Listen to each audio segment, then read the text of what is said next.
Então, eu acho mais plausível você ter sócios que são inteligentes do que sócios que pensam diferentes. Por mais que eu tenha a convicção de que eles devem ter habilidades complementares. E acho que uma coisa muito acertada que a gente faz é envolver todos os sócios no processo de contratação, né, de avaliação daquele novo membro, porque se eu vou viver valores similares, eu preciso ir lá na fonte e ver por que valores essa pessoa vive, né? Como é que ela toma a decisão na vida dela, de onde ela vem em termos de histórico de vida. E eu estabeleci a regra, não interessa qual é o percentual de cada um na empresa. Na hora que sentou na mesa para discutir, cada cabeça é um voto. Mas hoje eu busco, no olhar desse sócio, que ele tenha os atributos, que ele tenha, no mínimo, a reputação que eu trago, né, nessa sociedade.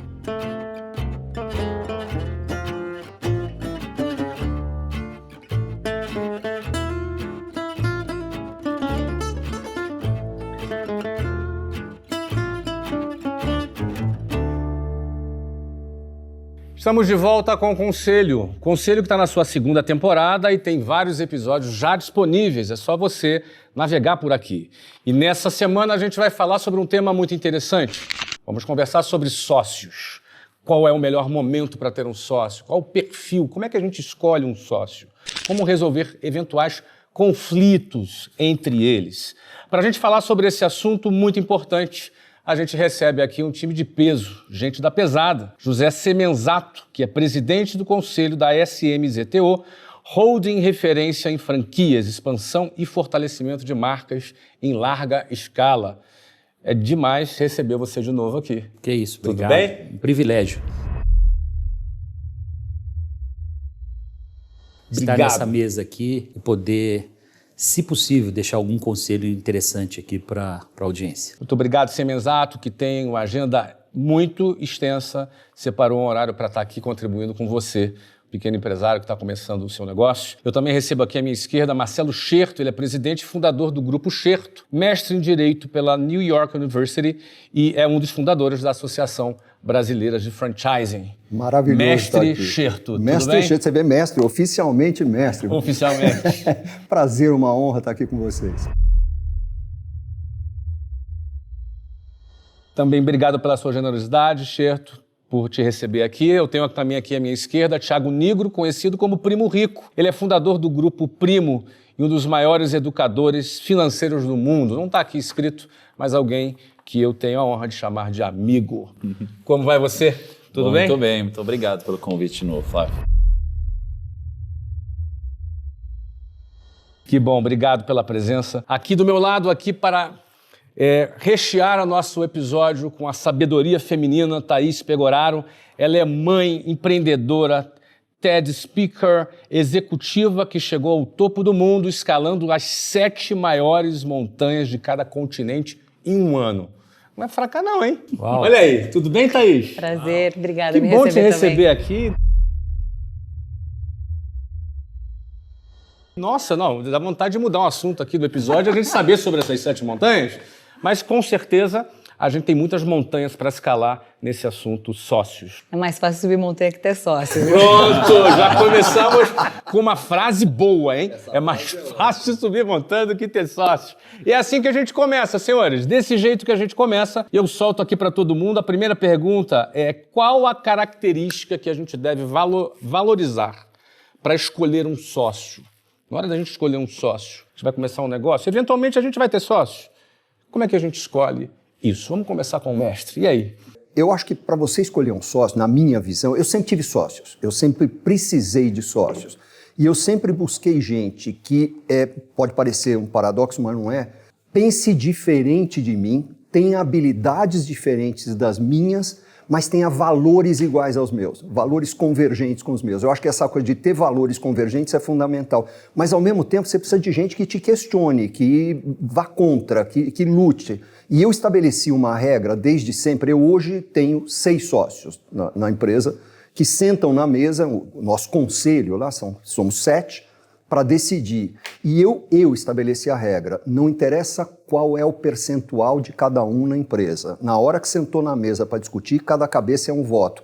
Então, eu tendo maioria, volta e meia, sou derrotado.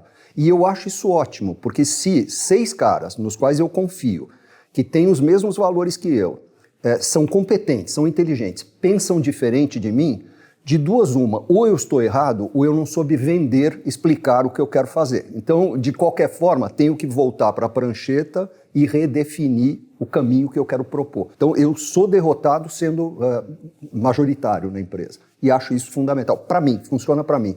Não estou dizendo para ninguém que faça isso. Bom, muito interessante. Hoje nós estamos com um episódio cheio de frases, né? Ó, valores iguais e habilidades complementares é a visão do Xerto. Valores iguais, né? Dá um exemplo de valores iguais. Eu, assim, acho que essa coisa de acreditar que não vale a pena fazer qualquer coisa para ganhar dinheiro, que você deve manter ética, que você deve valorizar o cliente acima de tudo. Para nós lá tem uma coisa, uma cultura assim, todo dia é o primeiro dia. A gente brinca muito lá que é o seguinte, sucesso, essa frase não é minha e nem de nenhum de nós, mas sucesso não é uma coisa que você compra, sucesso você aluga. E o aluguel vence todo dia, cara, tem que pagar todo dia. E o preço a ser pago é você começar como se fosse o primeiro dia. Nós estamos com 37 anos de empresa, a gente completa. Uma startup de 37 anos. É uma startup de 37 anos. Nós estamos todo dia como se fosse o dia, o que a gente precisa fazer para ficar bom. O que a gente precisa fazer para entregar mais? E com isso a gente vai inovando. A gente começou, acho que nenhuma outra empresa de consultoria tem isso que eu conheço. Nós temos uma área de vídeo dentro da empresa. Não é para fazer vídeo nosso para postar no Instagram, não. É para fazer vídeo para educar, fazer vídeo, manuais no formato de vídeo. Porque você tem um problema gravíssimo nos jovens de analfabetismo funcional. O cara sabe ler, mas não sabe o que leu. Então a gente faz manuais hoje em dia no formato de vídeo, tudo, porque é muito mais fácil. E tem uma equipe especializada nisso. E coisas que a gente vai inventando e vai se associando, e vai trazendo parceiros, e vai separando. Né? A tua frase é valores iguais e habilidades complementares. Você deu excelentes exemplos de valores aqui, até para ilustrar para quem está nos ouvindo. A frase é muito boa, valores iguais e habilidades complementares. O que seriam essas habilidades complementares, por exemplo? Eu sou muito bom, eu entendo, de estratégia, eu sou visionário, eu sou um péssimo estruturador de negócios. Alguém vai ter que fazer essa parte. Eu sou muito ruim em finanças, eu sou horroroso em processos, eu sou muito ruim para gerir o dia a dia de uma implantação. Então tem um monte de coisas que eu sei fazer bem, mas eu sou bom vendedor.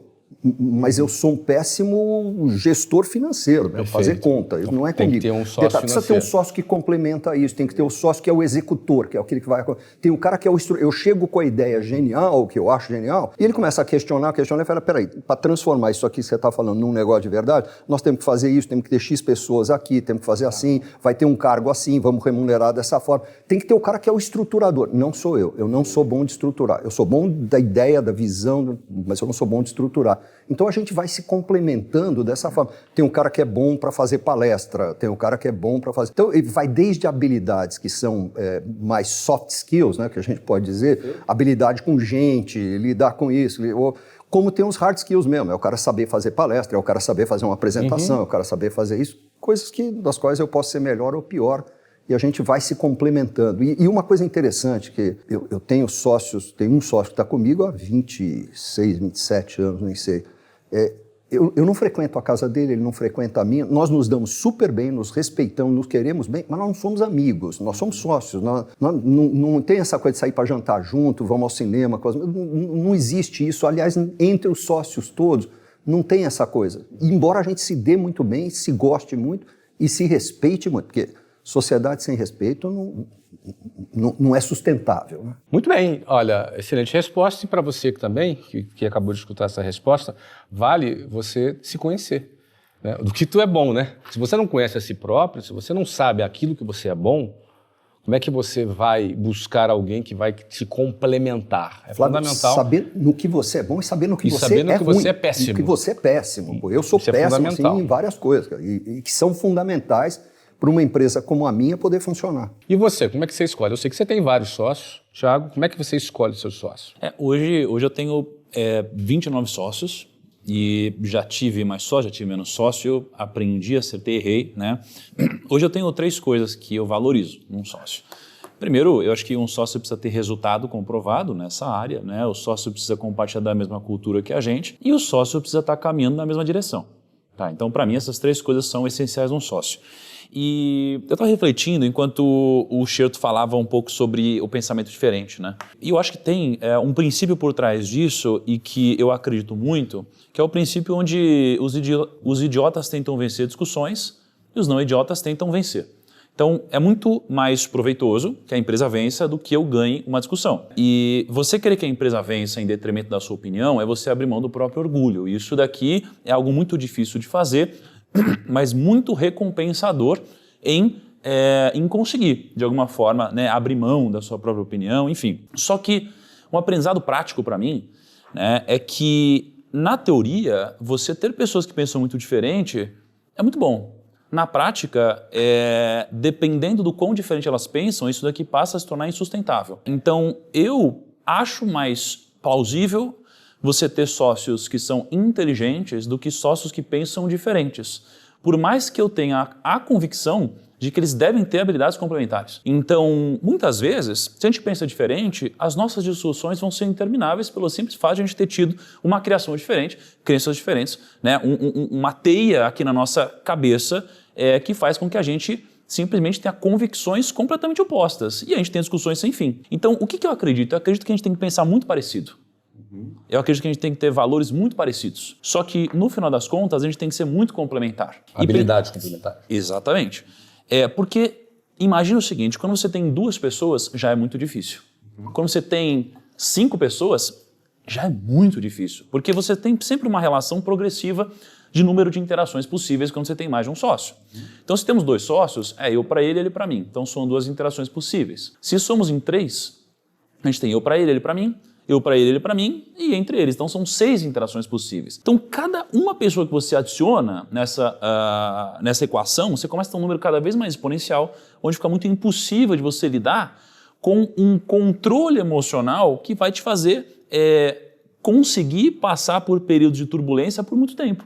Por isso que eu acho que muitas vezes o empreendedor acaba se machucando tanto emocionalmente que, por mais que tecnicamente você seja muito bom e esteja no mercado bom, a emoção às vezes acaba te anulando. Então eu entendi que os pensamentos diferentes eles vão acontecer quando as pessoas são inteligentes, né? Acho que é natural, porque no final das contas a gente quer chegar no mesmo lugar, mas eu entendi que só os que pensam parecidos e têm habilidades complementares vão me gerar uma relação de custo emocional muito baixa perto do resultado que eu vou atingir. Não significa que todos têm que pensar igual, mas todos têm que ser inteligentes. Então, eu acho que tem um pouco dessa ponderação no meu ponto de vista. Você acha que o orgulho é inimigo da inteligência? Ou seja, o orgulho pode tornar alguém muito inteligente, até um pouco burro? Não, eu acho que o orgulho ele não é inimigo da inteligência, ele é inimigo do resultado. Porque ninguém deixa de ser inteligente com orgulho, mas as pessoas deixam de conseguir desempenhar a inteligência que tem aqui fora e transformar isso em resultado. Então, vamos refrasear. Você acredita, então, que o orgulho é inimigo do uso da inteligência? Com certeza, porque a gente tem o caminho óbvio e a gente tem o orgulho, que no final das contas quer colocar uma opinião que no final das contas a gente até acha que nem é a melhor de todas em detrimento do nosso próprio ego. E acho que o empreendedor lidar com o próprio ego talvez seja uma das coisas mais difíceis que tem. Eu vejo às vezes empreendedores que têm tudo para dar certo, estão no mercado bom, já estão ganhando dinheiro, têm dinheiro guardado, têm um time bom e o único inimigo deles são eles mesmos.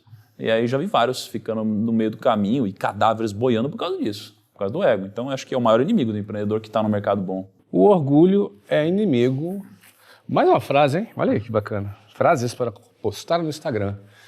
O orgulho é inimigo do uso da inteligência. E aliás, só para adicionar, eu acho que um dos maiores aprendizados que eu também tive com sócios é que os sócios têm que ter um nível de ego diferente. Porque quando o nível de ego ele é idêntico, né, vocês vão ter problemas. Porque vão ser duas pessoas que vão competir não em prol do que é melhor para o negócio, mas sim em prol do que vai satisfazer o seu eu interior. Né? Funciona também para um relacionamento? Imagina, você está casado há quanto tempo, Scherto? Eu há 37 anos. Imagina. Não adianta competir, vai perder. Não. Se competir, vai perder todas. Mas eu já ia perder no primeiro ano. Mas eu acho uma coisa, eu estava ouvindo aqui o Thiago falar, e acho sensacional o que ele disse, mas assim, eu acho que uma coisa que é péssima é a arrogância. Eu acho que o empreendedor tende a ser arrogante em muitas situações.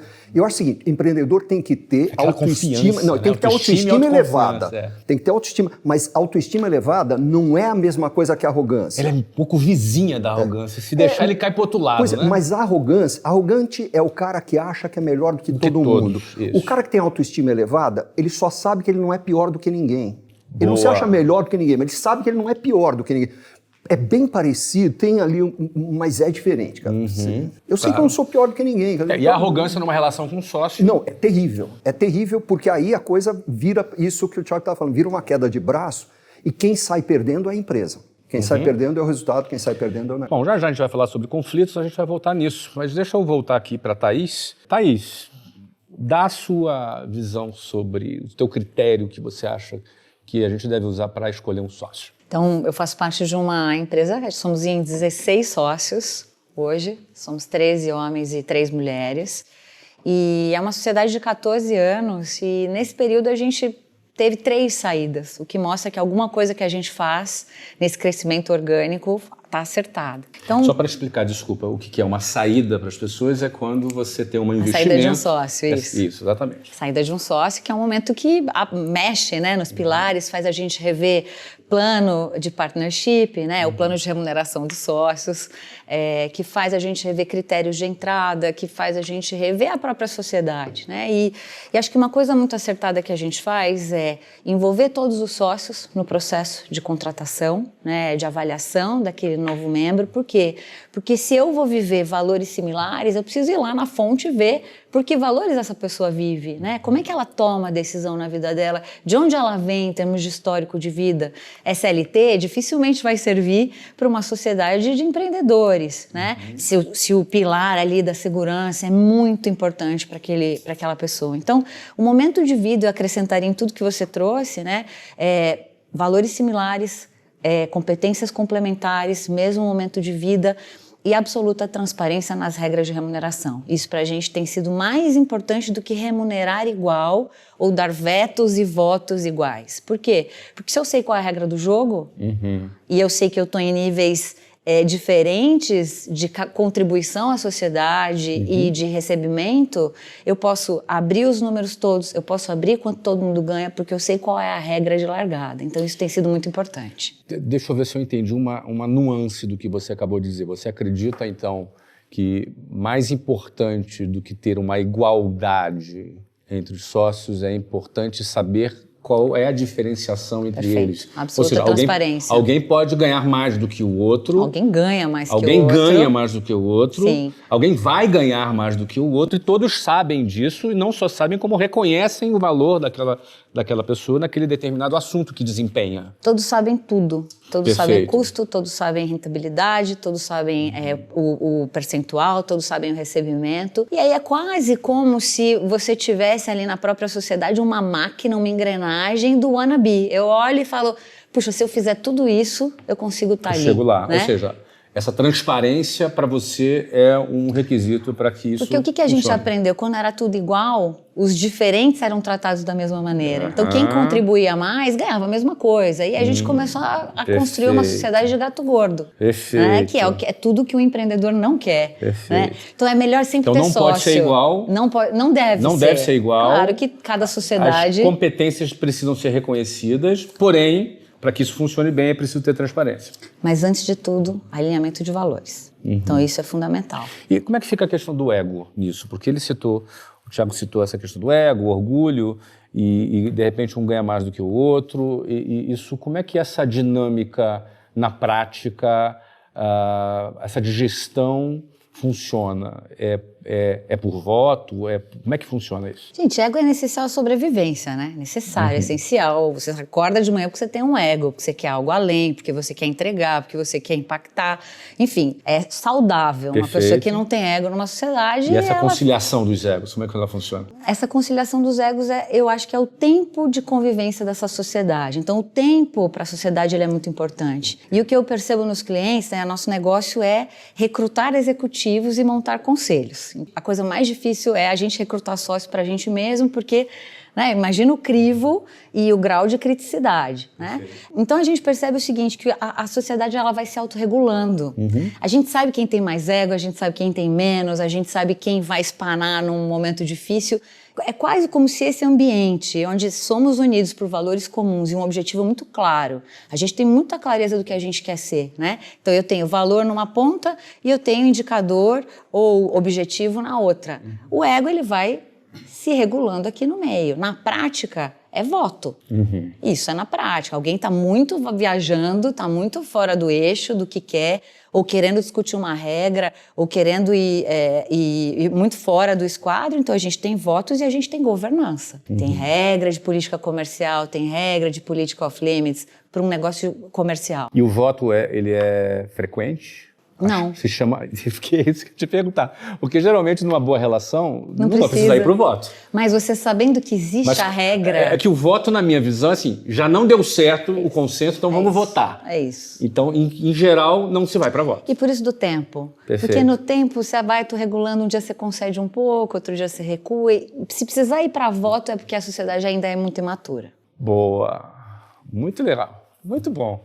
Meu amigo, de repente você está pensando assim, poxa, eu tenho um sócio, mas a gente não faz reunião de conselho, mas você vai crescer, você vai ter conselho, você vai sentar à mesa para discutir, isso vai acontecer. Olha, eu vou falar aqui com o Semenzato, que é um cara que está em várias empresas, tem sócios, que eu sei que ele tem alguns sócios. São mais de 50 só. 50 empresas, tem vários sócios, deve ter mais de 50 sócios, ó, deixa eu anotar aqui, ó, 50. Ó, ele tem 50, ela tem 16, ele tem 29, ele tem 6. Então aqui tem sócio a dar com pau.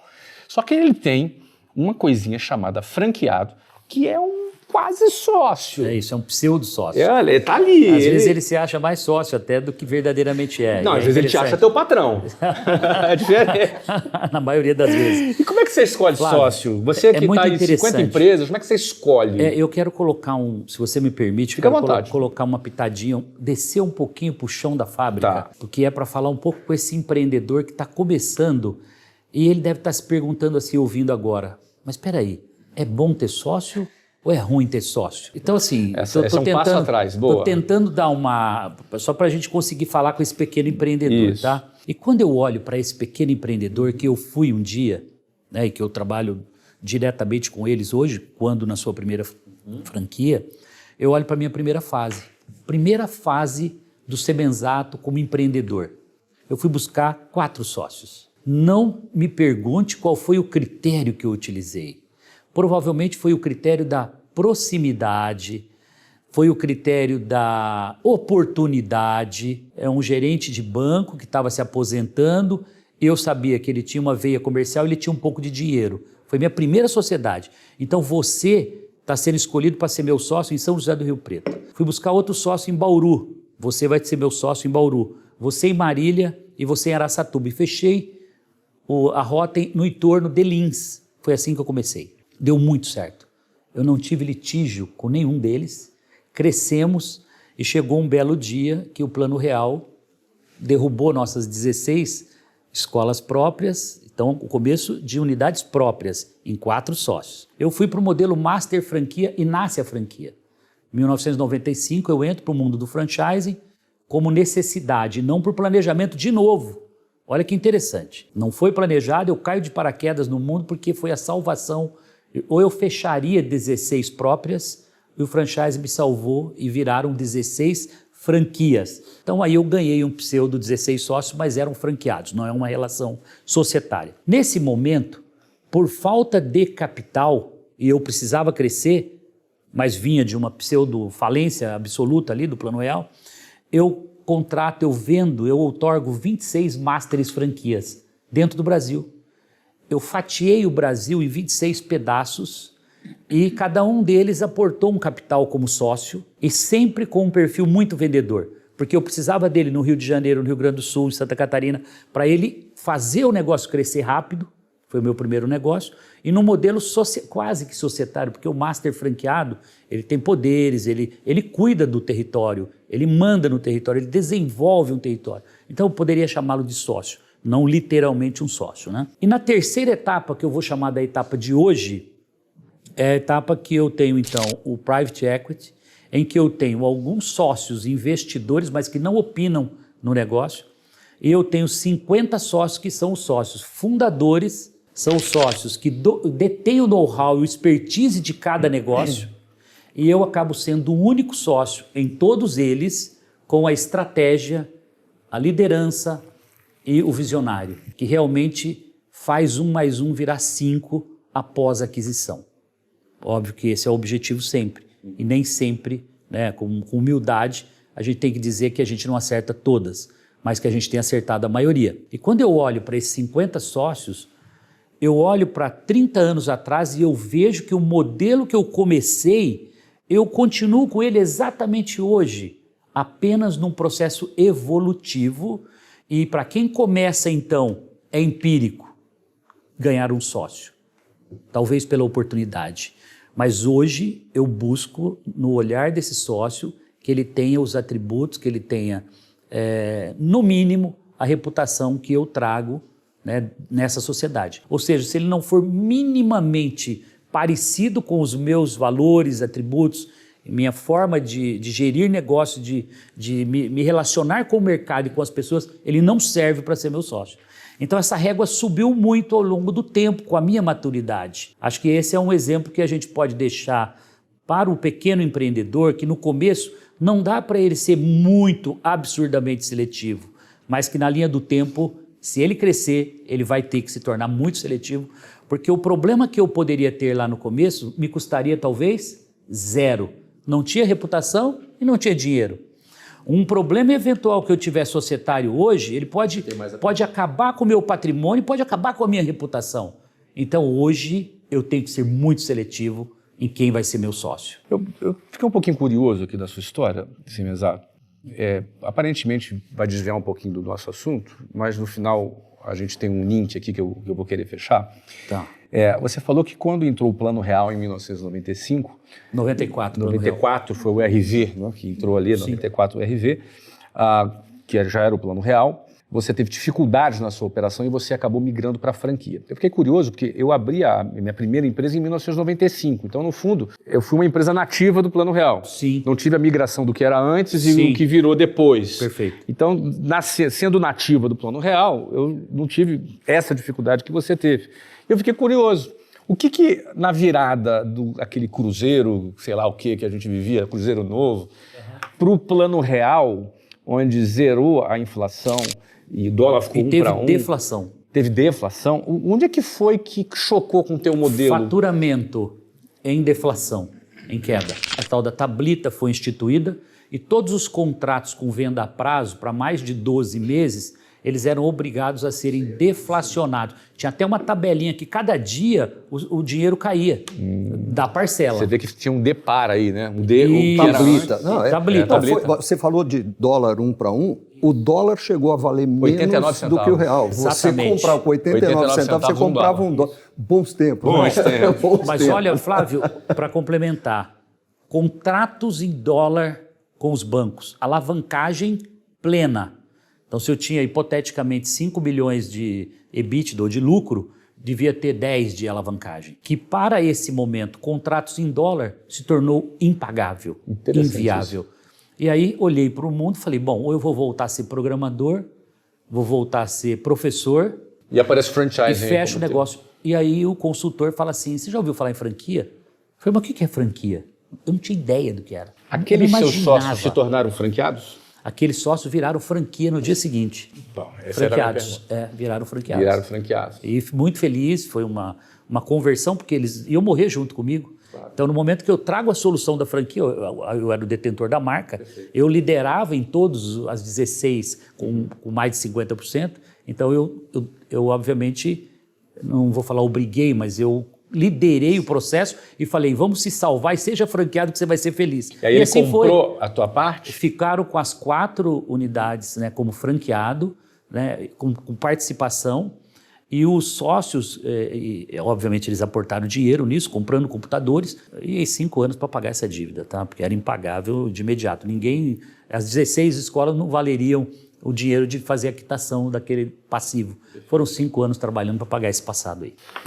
Bom, a vida do empreendedor é assim, meu amigo. Não tem garantias, mas também não tem teto. Na hora que acerta, vai perguntar a Semenzato como ele voou alto hoje, aonde ele chegou, porque passou por todo esse furacão. Eu vou fazer mais uma rodada de perguntas, mas essa é quem quiser responder e vai ser assim, de forma espontânea, tá? Alguém aqui já passou um problema com um sócio onde teve que haver uma separação, onde pode ter havido algum momento de tensão, mas que se resolveu. que você pode ter gente passando por esse problema agora? O que vocês podem dividir de experiência de tensão entre sócios que houve uma separação? Conta para nós aí. Fica à vontade. Porque da minha parte... Não precisa citar nomes. Não preciso citar nomes, ótimo. Mas eu tive um sócio no início da nossa empresa que realmente... E num determinado momento, nossas visões de mundo foram ficando diferentes, os valores foram ficando diferentes, os objetivos foram ficando diferentes. E eu demorei muito para reconhecer isso, para admitir isso. Eu tentei, sabe aquela coisa de tentar levar, até o dia que ele disse simplesmente assim, olha, eu quero fechar a empresa. Falei, como assim fechar? Não, eu quero fechar. Eu não quero mais ter empresa.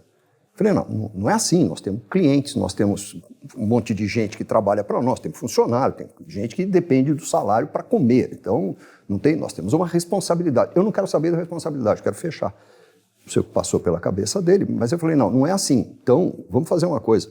Um compra o outro, cara, não tem isso, não podemos deixar. Eu não quero comprar nada. Falei, bom, então bota um preço aí e eu compro. Ele fez lá um valuation, que no fim não refletia a realidade, e eu fiz aí a grande asneira. Eu não fiz due diligence, eu sou advogado de formação, né? Embora eu não advogue há muitos anos, mas sou advogado de formação, eu não chamei um advogado para me assessorar, eu fui, sim, um sócio tanto tempo, eu vou acreditar no número que está aqui, é tanto que eu tenho que pagar, é tanto que eu tenho que pagar. Em compensação, você vai ficar fora do mercado durante um período X. Tá bom. Assinamos, paguei. Quando eu entrei de verdade, comecei a pôr a mão, não valia aquilo que eu tinha pago. E aí eu entrei numa profunda depressão, porque aí o ego, a gente estava falando de ego, e como é que eu entrei, né? Que imbecil, eu me olhava no espelho de manhã, ia fazer a barba, eu falava, cretino, imbecil, idiota, como é que você entrou nessa? 40 anos de idade, que besteira que você fez, você é um estúpido. E entrei em depressão mesmo, tive que tomar remédio para dormir, não consegui mais dormir, até que minha mulher me deu uma chacoalhada, um belo dia ela sentou comigo e falou, é o seguinte, você tem 2 caminhos, um é ficar chorando, o outro é tirar o traseirinho da cadeira e fazer essa empresa valer muito mais do que você pagou por ela. Para o primeiro caminho, não conta comigo, eu vou pegar a estrada. Para o segundo caminho, estou com você até o fim. Escolhe você agora. Aquilo dá uma chacoalhada do cacete, né? E aí eu resolvi seguir o caminho. É essa aí, vamos fazer valer mais. O que eu preciso fazer para valer mais? Eu preciso começar a trazer gente melhor para dentro da empresa, eu preciso estreitar meu relacionamento com os clientes, foi a melhor coisa que me aconteceu, foi entrar nessa crise, entrar em depressão e achar que tudo estava perdido, porque aí me chacoalhou. E me fez ir buscar. Mas assim, eu acho que o maior erro que eu cometi na minha vida empresarial foi não saber a hora de sair de um relacionamento com o sócio.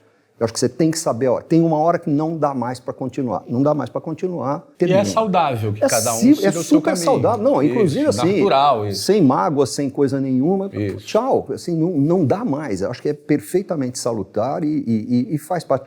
Naquele tempo lá também a empresa não é que valesse tanto, então eu paguei mais do que valia, mas não foi tão mais valeu a pena, assim, valeu a pena. No fim valeu muito a pena.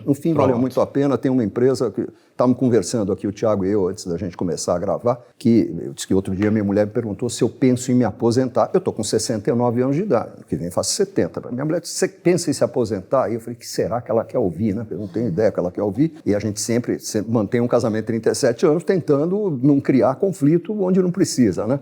Eu não sei o que ela quer ouvir, então eu vou falar a verdade. Eu falo, não tenho a menor intenção de me aposentar. Zero. Por mim, eu vou morrer em cima do computador ou no meio de uma reunião. Eu não quero me aposentar, eu não tenho menor... Eu adoro o que eu faço, eu não saberia ficar sem fazer nada. Podemos, em vez de fazer, eu hoje faço 2 viagens de bicicleta por ano em algum lugar do mundo, podemos passar a fazer 3? Podemos passar a fazer 3. Também não quero fazer 10, porque também não... Aí deixa de ser gostoso. Mas assim, não tenho intenção de me aposentar, não tenho intenção de parar, mas é fundamental você saber que em certos momentos está na hora de você ou separar uma sociedade, ou parar com uma atividade, ou fechar uma empresa. Assim, tem horas que está na hora. E, Chefe, você como consultor, atende muitos clientes, você já assessorou clientes se separando na sociedade? Sim, no meu tipo de assessoria, não, eu já trabalhei muito com clientes separados no tempo que eu advogava. Perfeito. Mas eu, quando era advogado, cheguei a ver briga de sócios irmãos dentro da minha sala no escritório de advocacia, de um sair na porrada com o outro, voar por cima da mesa e meter a mão na cara. Então, essa coisa de sociedade entre irmãos, parentes, então pode complicar. Mas sociedade você tem que saber a hora de terminar, tem que saber a hora de parar, tem que saber a hora, inclusive, está na hora de fechar uma determinada empresa ou uma divisão da tua empresa. Muitas vezes aquela divisão que você criou com todo amor, toda a paixão e coisa e tal, e você vê aquilo meio como um filho, está na hora de deixar aí, está na hora de soltar, pô. Porque assim, você tem que pensar sempre no objetivo. O objetivo maior de um empresário, não importa o tamanho da empresa, deve ser a sobrevivência da sua empresa dentro dos seus valores, sem abrir mão dos seus valores. Porque sobrevivência da empresa a qualquer custo, não sei, para mim não funciona. Mas você, mantendo seus valores, você tem a obrigação de otimizar, de manter a empresa. Você tem uma obrigação social quando você é empresário. Não é só para ganhar dinheiro, para tirar dinheiro. Né? Você está gerando empregos, você está gerando riqueza, você está impactando de alguma forma a vida da comunidade onde você está inserido.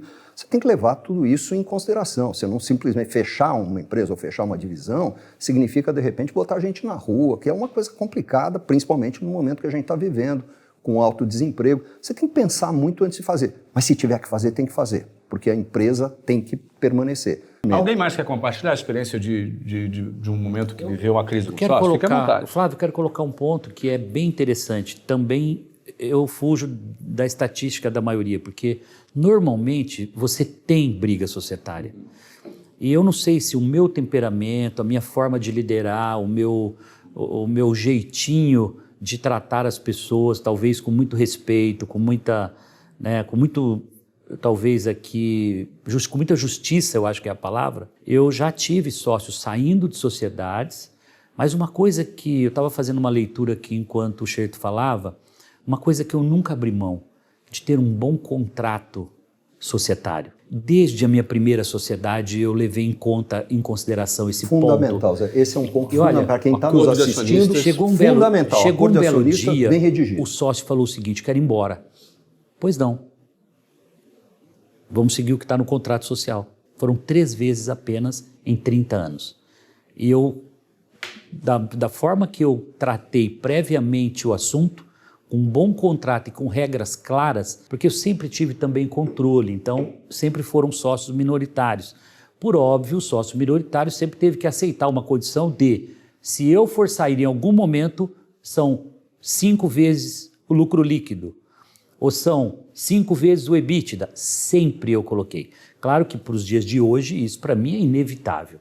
Inclusive, são SA, são acordos de acionistas, é muito mais aperfeiçoado o modelo hoje. Mas desde as minhas primeiras sociedades, já estava no contrato social da empresa. Caso o sócio fulano de tal deseje sair da sociedade, o sócio que ficar pagará 5 vezes o lucro líquido dos últimos 12 meses da sociedade, em X parcelas. Ponto. Ponto final.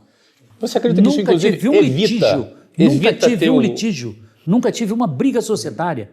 Nunca. Então, mas você É a transparência. Tem a, exatamente. A Thaís falou agora há pouco, transparência. O jogo, a regra Esse do é o jogo jogo, está quer não pronto. quer brigada. Pronto. Tá ali Porque no papel. você já entra numa sociedade tal qual um casamento.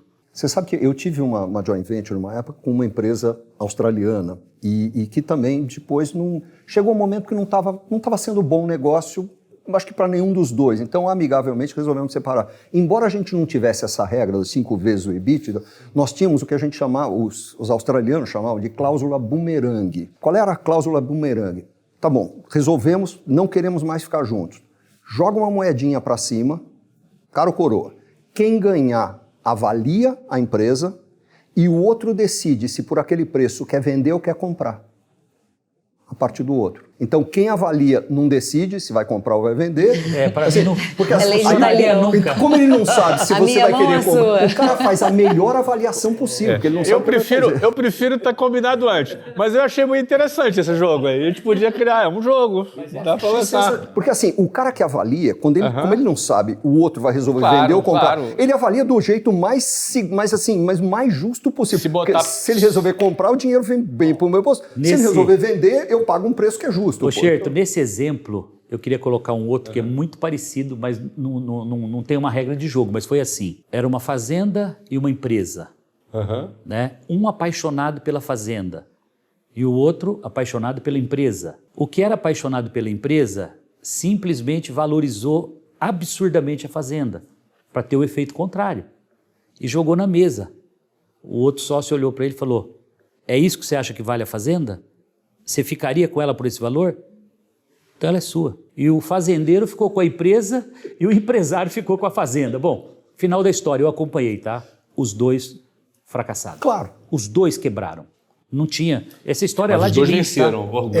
O ego, essa coisa E, ó, dele ganhou a discussão, né? Como disse o Thiago. Uma história aqui de no começo. Lins. A vaidade. Os dois ganharam a Vaidade. discussão e perderam as empresas. Perderam as empresas. Eu acho que um dos maiores problemas que eu já vivi, assim, é em quando o patrimônio da pessoa é muito maior na pessoa física dela do que o é na participação societária que ela tem. Por mais que existam exceções, geralmente onde está seu patrimônio está seu foco, não é? Por isso que alguns dos maiores bancos de investimentos do Brasil deram tão certo com a política de pessoa física pobre e empresa rica. Porque se o meu maior patrimônio está aqui no equity que eu tenho, eu vou focar em fazer esse negócio dar certo. Se o meu dinheiro está aqui na minha física, eu vou focar em onde eu aloco o meu capital. Por mais que, obviamente, existam exceções muito bem-sucedidas, né? E eu estava pensando em casos que eu passei de sociedades mal-sucedidas, né? E eu trouxe 3 exemplos muito rápidos com 3 aprendizados, né? Eu estava pensando. O primeiro de todos é que eu acho que eu não tive essa sabedoria ou essa experiência do semi-exato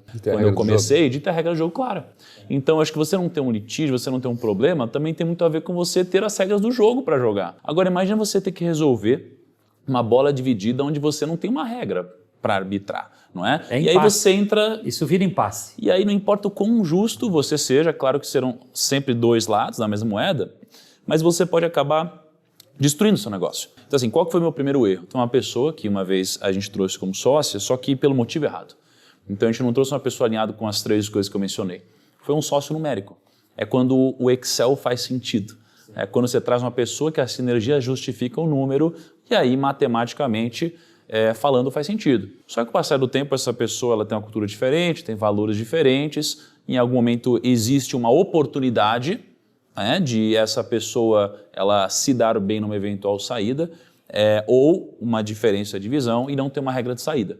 Isso daqui é um efeito explosivo. Isso pode custar muito caro. Isso custa muito caro e muitas vezes o maior preço que você paga não é nem o dinheiro, é o estrago cultural que você traz para o negócio, né? Mas esse tipo de erro também traz uma coisa muito boa, traz a evolução, traz essa obrigação de todo mundo sentar e falar, bom, quem ficar, a gente precisa ter as regras muito claras. E aí isso daqui trouxe um aprendizado para um outro momento de uma outra pessoa que era sócia nossa e a gente entendeu que não fazia mais sentido continuar por um desalinhamento cultural e as pessoas mudam. Só que no momento que não fez mais sentido essa pessoa continuar, a gente pôde tirar essa pessoa da companhia com regras do jogo muito claras. E olhando para algumas grandes empresas de onde eu já fui sócio, eu vejo que um problema gigantesco também é de quando a posição de quem sai é muito grande, né? Porque muitas vezes quando a posição de quem sai é muito grande, você não tem uma regra onde você tem um fluxo de caixa condizente, o negócio ele vai ser destruído, né? Então eu acho que uma regra de saída muito clara, ela acho que é a premissa, né, de um acordo de partnership bem feito, tá? Então para mim isso aqui é um dos maiores aprendizados, a regra de saída tem que ser muito clara, por mais que a gente sabe que a gente não torce que isso aconteça. Sabe o que está por trás de tudo isso? É que quando, na maioria dos casos, você faz uma sociedade, principalmente naquele nível inicial que eu citei, as pessoas não têm visão do tamanho que vai ficar o negócio. E de repente... É mais fácil concordar no início do que lá na frente. Caramba, o negócio fica gigante. Como eu liderava e sempre tive uma visão de futuro muito aguçada... Você já antecipou. Eu já tinha certeza que esse negócio... Enfim, que os negócios que eu participasse, pela gana, pela determinação, pela entrega... E se as regras não forem combinadas, é desproporcional o esforço. Você carrega nas costas e depois não é proporcional à divisão do equity. Zé, então mesmo que dê trabalho no começo para estabelecer as regras... É melhor não fazer. Assim, acho que tem um negócio que eu aprendi na vida, que é assim, negócio em que você entra depressa, você só consegue sair devagar. Negócio que você entra devagar, você consegue sair depressa. É basicamente isso. É isso. Então, assim, se levar tempo para estabelecer essas regras, para deixar clara a transparência absoluta nós temos da qual está levado um ano de processo de aquisição para adquirir um sócio. Não menos que um ano. Entre 8 meses e um ano entre o primeiro contato e a gente assinar um... Muito bom. Olha, você que está nos acompanhando, que tem uma empresa pequena, que está começando, que tem sócio, que está tendo problema, que acha que pode ter, mas quer evitar problemas, olha, você já deu para perceber que tem dicas valiosíssimas aqui para você. Eu vou tentar traduzir essa última aqui. Você, quando vai ser sócio de alguém, você faz um contrato social. A gente recomenda também que você faça um acordo de acionistas. Pode ser num documento separado, ou pode ser até mesmo dentro do contrato social. Pega para o teu contador e fala, eu quero fazer um acordo de acionista. Guarda essa palavra, acordo de acionista. O que é isso? Ali tem toda a regra do jogo que você estabelece juntamente com o teu sócio, que vocês assinam. E aquilo ali vira o quê? A lei, a constituição da tua relação societária o resto da sua vida. Ou seja, se amanhã teu negócio cresceu muito e alguém não está satisfeito e quer sair, ali está dizendo quanto ele tem que pagar ou por quanto ele tem que vender. Não tem uma discussão, porque se não tiver o valor, sabe o que acontece? Vai para a justiça, leva 10 anos, destrói a empresa. Não são poucos os casos de brigas societárias acabarem com os negócios. Mas aqui, no Conselho, você já percebeu que coisas muito simples podem ser utilizadas, metodologias simples, como um acordo de acionista, pode ser utilizado para evitar esse problema. A gente faz esse programa aqui justamente para isso, para te dar esse tipo de direcionamento. Então não deixe de clicar em like aqui nesse episódio, se você está curtindo, e principalmente de se inscrever aqui nesse canal, porque os próximos episódios do Conselho vão trazer dicas valiosas como essas também. A gente agora vai fazer o seguinte, ó, aqui, Thaís, você começa, ó, você escolhe uma pergunta bomba aqui dentro. Ô, produção, essa pergunta bomba tá meio moleza nas últimas, hein? Então a gente precisa dar uma pimentada nessas perguntas, hein? Ó, pega uma pergunta bomba, você vai escolher para quem você vai mandar um míssil. Beleza. Sem saber, Olha, somos todos sem amigos, saber, né? Já tá avisando antes de ler a pergunta. Mas sem saber antes ou depois que ela lê? Não, ela lê primeiro. Olha ele querendo botar um veneno aqui. Ela lê primeiro e vê assim, ó, deixa eu ver para quem eu vou mandar essa bomba. Pra quem eu vou mandar essa? Ah, É fácil. Tá boazinha? eu vou perguntar para você. Vai para você. Na sua visão, o que destrói com qualquer sociedade? Falta de confiança, lealdade. Essa é a primeira coisa. Eu não permitiria jamais ser sócio de alguém desleal. Assim, para mim, isso é É o mínimo, fim né? do mundo. Isso eu não permito. Pago o que tiver que pagar, mas não tenho um sócio que não seja leal. Me permita interferir um pouquinho, Thaís, aqui, na pergunta que tu fez para ele. Eu também valorizo muito lealdade, exato. Aliás, é a característica que eu mais valorizo em qualquer relacionamento. Dá um exemplo prático. O que seria um sócio ter sido desleal? Por o exemplo, que seria uma deslealdade numa sociedade? Por exemplo, ter uma reunião sozinho com o fornecedor e negociar um benefício do fornecedor próprio, sem levar para a sociedade. Isso, para mim, é o princípio do fim. Perfeito. Para mim, é um roubo societário. Sim, é um... Mesmo que o valor seja desse tamanho, não importa o valor. Perfeito. Ou mesmo que o benefício seja Desprezível. uma viagem, um ou seja, jantar. um brinde, importa. um jantar. Eu não me refiro àquele especial. mimo, eu não me refiro sempre, né, um disclaimer aqui para a audiência ouvir, não é um mimo que se recebe. Não, o cara dá um livro para você de um presente. chocolate pode lá, dar. enfim, um final de ano, panetone de final de ano, ok. É uma coisa de presente de Natal, não é nisso. Estou me referindo a benefício direto para um sócio em detrimento dos demais. Perfeito. Aquele benefício, qualquer que seja, tem que ser da empresa, da sociedade, jamais em benefício particular. Vamos deixar claro que corrupção não existe só no setor público. Né? Sem Vamos dúvida, reconhecer é a isso, corrupção já aqui, exatamente. né? Muito bem. Quer fazer algum comentário, Thaís? Não, acho que ele foi na Foi na ponto, mosca, né? Confiança. Então agora é contigo, Semizato. Opa! Eu vou dirigir essa pro Tiago, porque eu acho que já teve vários sócios, tal, tá mais fácil de você enquadrar algum. Qual é o maior causador de fracasso em uma sociedade? Eu acho que... Porque o causador de fracasso acho não quer dizer que quebrou a companhia ou que causou um fracasso, eu acho que mas o que fracasso na relação, perde na sociedade. valor, destrói valor, né, na relação. Desconstrói, né? Desconstrói. Eu acho que o maior causador de fracasso que eu já vi é um side business. É um business secundário. É assim, pelo menos no meu caso, né? Não existe espaço para um sócio executivo ter outro negócio, no meu caso. É a regra do jogo. Isso, essa é a regra do jogo. Essa é a regra do jogo. Né? Porque eu acho que... Eu sou da eu sou da seguinte filosofia, né? Uma vez eu conheci um cara que eu admiro muito, chamado Chris Gardner, e aí ele estava com 2 relógios. Eu falei, por que você está com 2 relógios? Aí eu falei, porque eu não tenho tempo para perder. E ele falou que para ele só existe o plano A. E nos negócios, eu concordo com isso. Eu acho que nos negócios, o plano B é fazer o plano A dar certo, de fato. E o negócio em si, ele tende a cada vez mais se estruturar para que ele tenha uma diversificação de receita. Tá? E a sua segurança é a diversificação do seu patrimônio na física. Mas eu acho muito difícil você dar certo com vários negócios, a não ser que você seja um sócio capitalista. Por quê? Porque você fazer um negócio que dá certo já é difícil pra caramba no Brasil. Você vai competir com pessoas que estão o dia inteiro trabalhando e com pessoas que são muito mais talentosas do que você e estão dando a vida por isso. Você vai perder o jogo. Então a chance é muito difícil. E se você tentar fazer com que os 2 negócios deem certo ao mesmo tempo, vai ser como você ficar com um pé em cada canoa, né? Em algum momento você vai cair. Então, para mim, não talvez o que seja o maior motivo, mas um que foi muito relevante e que é muito relevante para mim é um side business. Né? Porque o foco tem que estar aqui. Ou ele está dentro, ou não vai dar para vencer o jogo, né? Para a gente é parte do navio, parte do barco. Assim. Mas eu acho que essa é a diferença entre o empresário e o investidor. Isso, exatamente. A diferença está aí. Investidor, por exemplo, você já está num estágio que já é um investidor. Quantas empresas? 15 companhias, São 15 marcas. empresas. 15 empresas. Não é? Agora, todas com sócio operador, fundador, então, apaixonado. Mas esse e sócio operador. Tá lá focado 24 mas olha aqui, horas na esse operação. Teu sócio operador, fundador, apaixonado, a que você acabou de se referir agora, ele está num outro estágio de vida que você. Sim. Você esteve nesse estágio Sim. 20, 30 anos atrás. Ele está. Agora é a hora dele dar tudo para aquilo. Mas eu tenho que confessar a vocês que de vez em quando eu ainda vejo que eu estou com muito mais gana ainda, do que me eles. Dedicando muito mais a eles, eu preciso ir lá e dar um verdadeiro sabão no sócio para dizer, cara... Teu papel de líder aí. É isso. Porque mas tem investidor que não é líder. Você, além de ser investidor, também lidera. Tenho que ser um exemplo para ele. Tem que ser exemplo para ele. É isso. Posso complementar essa? Fica à vontade. O ponto é o seguinte, o problema não é o muito dinheiro na conta.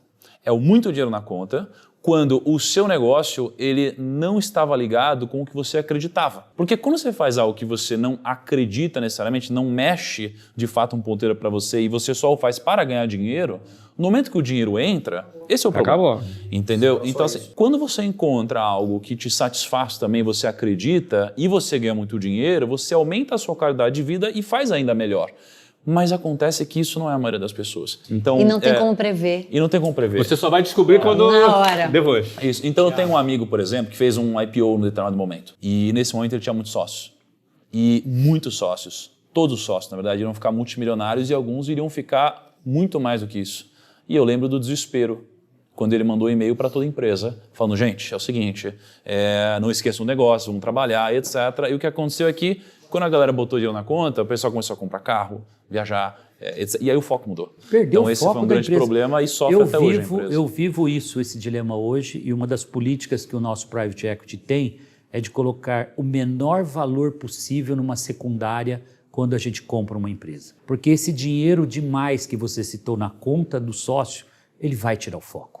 Ele vai viajar mais do que uma vez por ano, que seria, vamos dizer, minimamente aceitável. Ele vai querer tirar férias e feriados prolongados a todo instante e ele já não é mais aquele sócio dedicado. Eu não estou dizendo que isso é regra, mas eu vivo esse problema hoje, mas tá? Você nunca eu tenho percebeu? casos desse tipo aqui.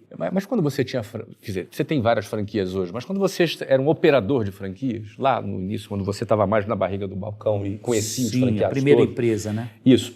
Você não percebia que quando o franqueado começava a ter sucesso, ele começava a trabalhar menos também? Até hoje. Eu tenho grupos de do ser humano, franqueados. né? Não, Mas compra tu um não acha- Aras, né? O cara compra compra um um Aras, Aras, vai não viajar sei o quê, cinco- compra uma lancha e já sai na Já quarta-feira, sai. porque o mar tá legal. Isso. Pô. Mas tu não acha que isso é um problema também do tamanho da ambição do indivíduo? Porque aquele sucesso que ele já parou, já começou a fazer, e de repente tu estava já com 800 vezes mais dinheiro do que aquele cara, mas tu estava trabalhando muito mais do que ele ainda. E ele, de repente, ganhou ali talvez o primeiro milhão dele, É. o que é legal, o que é bacana.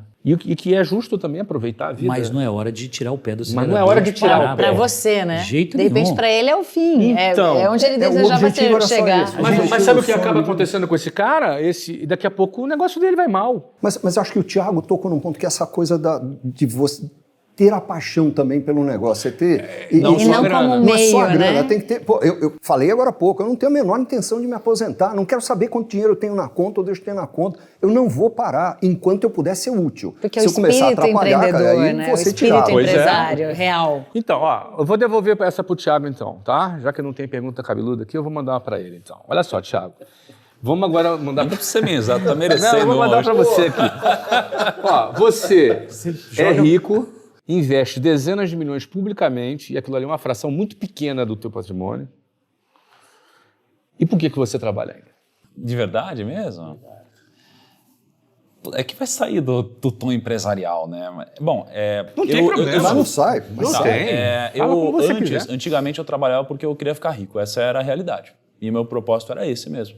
E acho que a pior coisa que tem é quando você se engana e você mente o seu próprio propósito e ele não te move de verdade. Esse era o meu, me moveu e eu atingi o sucesso financeiro.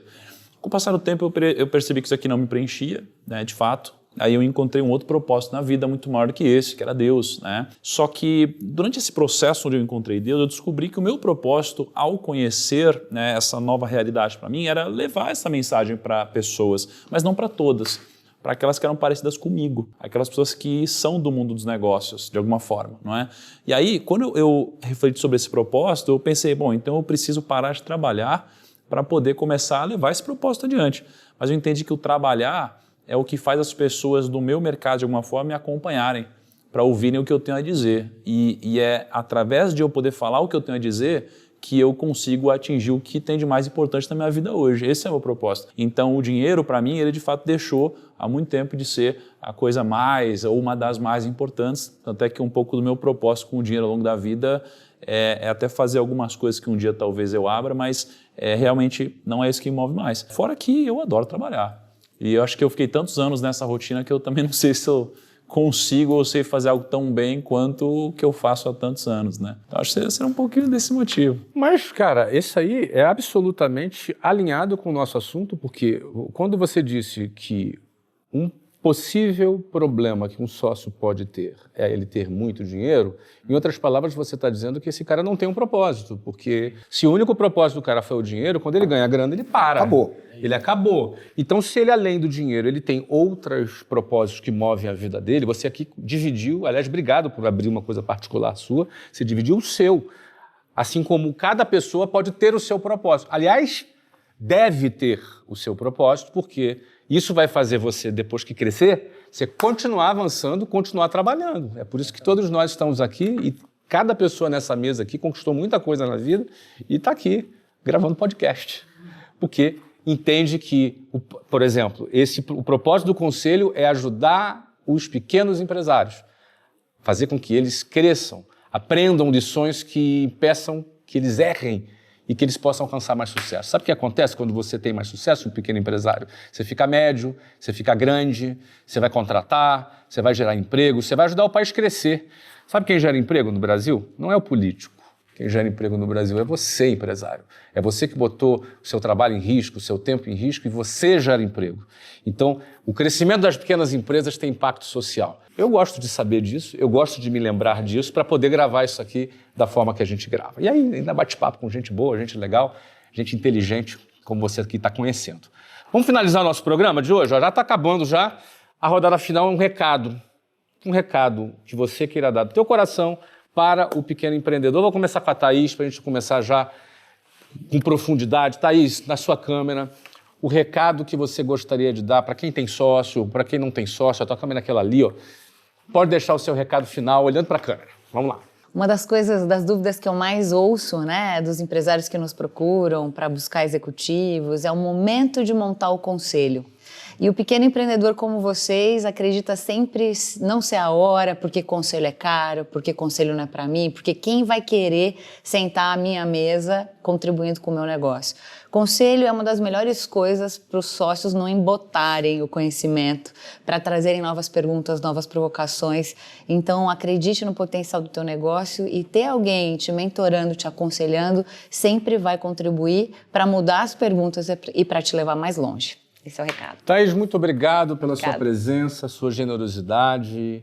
E você trouxe aqui a sua experiência e contribuiu com a nossa audiência. Muito obrigado. Eu que agradeço, aprendi muito. Foi muito. Aliás, nós aprendemos muito com você também. E a história das 7 montanhas você vai ter que contar pra gente de outro jeito. Em outro podcast. Semenzato, só mensagem final, querido, por favor. Nossa, eu queria deixar uma mensagem para você, pequeno empreendedor, você que é executivo, você está começando ou pensando em começar a sua trajetória profissional. Eu tive, com certeza, mais de 100 sócios. Então a mensagem é a seguinte: é muito bom ter um sócio, sim, pode ter certeza. Eu não teria chegado aqui não fossem esses mais de 100 sócios que eu tive ao longo da minha trajetória. Claro que busque esse sócio que seja alinhado com o seu sonho, que você tenha facilidade de, nos momentos difíceis, poder trocar com ele, nos momentos que vai exigir paciência, vai exigir o calor da negociação, né? Ou seja, traga pessoas que você consiga ter alguma forma, né, de crescer junto, que vocês tenham alinhamento, que tenha lealdade. Eu tenho certeza que ter um sócio é muito bom. Semenzato, muito obrigado pela sua generosidade. Semenzato que pousou de helicóptero do lado aqui vai sair correndo para outro compromisso. Verdade. De tanto valor que ele dá para vir aqui deixar a contribuição para você. Semenzato, muito obrigado. Tá, obrigado cara? você pelo privilégio. Prazer, cara. Meu primo, sua mensagem final. Bom, eu acho que você não encontra alguém para te fazer feliz, né? Você não encontra alguém para ser feliz, você encontra alguém para fazer essa outra pessoa feliz. E quando a gente leva isso para o mundo dos sócios, eu acho que a maioria das pessoas não precisa de um sócio. A maioria das pessoas nem deveria ter um sócio, porque a maioria das pessoas elas não tem a ambição necessária para justificar trazer um sócio para que você possa dividir esse fardo para chegar em algum lugar que seja distante de onde você está hoje. Se você não quiser chegar num lugar distante, você não vai precisar de ninguém para te ajudar a carregar esse fardo. Mas se a sua ambição for grande, você vai. E no momento que você precisar, caso esse seja o seu desejo, ou seja, deixar um legado grandioso no mundo ou algo que de fato te satisfaça, você vai precisar de sócios. E no momento que você tiver sócios, você vai se deparar com uma dura realidade, que eu aprendi com muita dor, mas que hoje faz muito sentido. Nenhuma sociedade é justa. Nenhuma sociedade, absolutamente nenhuma é justa. E essa é a regra do jogo. Agora, você pode aceitar que a sociedade não seja justa, mas você não pode aceitar que ela não tenha mecanismos para que ela não fique mais justa ao longo do tempo. Porque é impossível que você encontre a justiça na vírgula hoje. Mas é importante e essencial que todos os dias ela seja um pouquinho mais justa. Porque no momento que você está hoje, às vezes você vai acreditar que você merece mais, ou que você merece menos. E no momento que essa realidade acontecer, o mundo já vai ter mudado de novo, a contribuição de cada um já vai ter mudado de novo, e você vai precisar movimentar isso de alguma forma. Então, que a sua sociedade não comece justa, mas que todos os dias ela seja meritocrática o suficiente para que ela seja cada dia um pouquinho mais justa, porque a sociedade é um organismo vivo. É isso que eu aprendi e é isso que eu acredito. Espero que te ajude de alguma forma. Obrigado, meu querido, pela sua presença, pela sua contribuição. Vamos lá, então. Contigo. Bom, eu estou naquele grupo que o Thiago citou, das pessoas que precisam ter sócios. Eu preciso de sócios, sempre precisei, sempre tive, e sou muito feliz de ter os sócios que eu tenho. Não existe conflito? Claro que existe conflito. Não existe divergência? Claro que existe divergência. Mas a gente tem um profundo respeito um pelo outro, regras claras e muito diálogo, que no fundo é o que eu também tenho com a minha mulher, com quem eu estou casado há 37 anos. Eu sou de relacionamento de longo prazo, eu tenho a mesma mulher há 37 anos, um dos sócios está comigo há 27, a empregada lá de casa está com a gente há 33 ou 34 anos. E como é que é isso? Com regras claras, com diálogo, com respeito e com troca e transparência. A Thaís citou logo no início aqui a palavra transparência, isso é fundamental. Agora, volta e meia, numa palestra que eu estou fazendo sobre como estruturar uma operação de franquia, alguma coisa desse tipo, alguém levanta a mão e fala assim, e o que pode dar errado numa operação de franquia? E a resposta é gente. É gente. Você, numa operação de franquia, você precisa escolher as pessoas certas, colocar no lugar certo, do jeito certo, com as regras claras. Numa sociedade, mais ainda. Você precisa ter as pessoas certas do seu lado. É como um casamento, só que é um casamento sem o sexo e sem o perdão. Então é duro. Sociedade não é fácil, é um exercício do dia a dia, mas quando você tem diálogo, tem respeito, tem transparência e regras claras, cara, é difícil dar errado. É difícil dar errado. Bem, Scherto, muito obrigado pela tua presença, pela sua generosidade também. Eu vou encerrar olhando para você, deixando um pouquinho a minha mensagem também, agora nesse final, principalmente a você que tem sócio. Primeiro, eu quero te pedir que você mande esse vídeo para o teu sócio. Mande para ele, ou para os seus sócios, para que ele também assista e ele aprenda aqui com a experiência dos nossos conselheiros nesse programa. Segundo, eu quero dizer para você que sócio é alguém que você escolheu para dividir os seus sonhos. Você não escolheu a família que você nasceu, a tua mãe, o teu pai, o teu irmão, você simplesmente nasceu ali. Eventualmente uma boa família, eventualmente não é uma boa família. Eventualmente você foi bem tratado, talvez você não tenha sido tão bem tratado pela sua família, mas a sua sociedade é você que escolhe. Com quem você vai dividir o seu sonho e o seu futuro, é você que escolhe. Escolhe antes, durante também, porque se eventualmente não estiver funcionando, você tem a opcionalidade, com um contrato de acionista muito mais facilmente, de sair daquela sociedade. Mas no final do dia é você quem escolhe quem vai dividir os sonhos com você. Então mande esse vídeo para essa pessoa com quem você divide seus sonhos. Manda até uma mensagem para ele assim, fulano, fulana, é um prazer dividir os meus sonhos com você, assiste esse vídeo aqui também. Assim a gente encerra mais um episódio do Conselho. Na próxima semana a gente está de volta, acompanhe os outros episódios e não se esqueça de se inscrever aqui nesse canal. Um abraço e até a próxima.